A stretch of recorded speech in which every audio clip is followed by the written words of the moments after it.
এই দুইটা বিড়াল বাংলাদেশের বিখ্যাত বক্সার বিড়াল। এখন পর্যন্ত কোনো বক্সার বিড়াল তাদেরকে হারাতে পারেনি। তারা দুজন সব বক্সার বিড়ালকে হারিয়ে এই দুই বিখ্যাত বক্সার বিড়াল দুজনের মধ্যে লড়াই করতে করতে ঘটে যায় এক অনাকাঙ্ক্ষিত ঘটনা। কালু বক্সারের হাতে লালু বক্সার মারা যায়। লালু বক্সারের ছেলে তার বাবার মৃত্যুর কথা শুনে দ্রুত আসে তার বাবার কাছে, এসে পাশে বসে কান্না করে আর কালু বক্সারের দিকে রাগান্বিতভাবে তাকিয়ে থাকে। তাকে দেখে মনে হয় কালু বক্সারকে মেরে ফেলবে, কিন্তু লালু বক্সারের ছেলে ছোট আর দুর্বল হওয়ায় তাই আর কালু বিড়ালকে কিছু বলে না। তারপর তার বাবাকে দাফন করার জন্য কফিনে ভরে, তারপর কফিনের পাশে বসে প্রতিজ্ঞা করে এর প্রতিশোধ নিবে।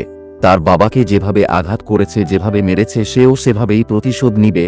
তারপর লালু বক্সারের ছেলে নিজেকে তৈরি করতে থাকে। এভাবে নিজেকে তৈরি করতে করতে 5 বছর কেটে যায়।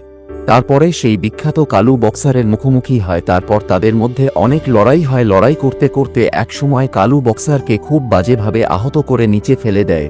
তারপর লালু বক্সারের ছেলে জয়লাভ করার পর রেফারি তার হাতে মেডেল তুলে দেয়। মেডেল পেয়ে তোমরা যারা ভিডিও দেখছো তোমাদেরকে উদ্দেশ্য করে বলতে থাকে, বন্ধুরা চ্যানেলটা সাবস্ক্রাইব করে দিও।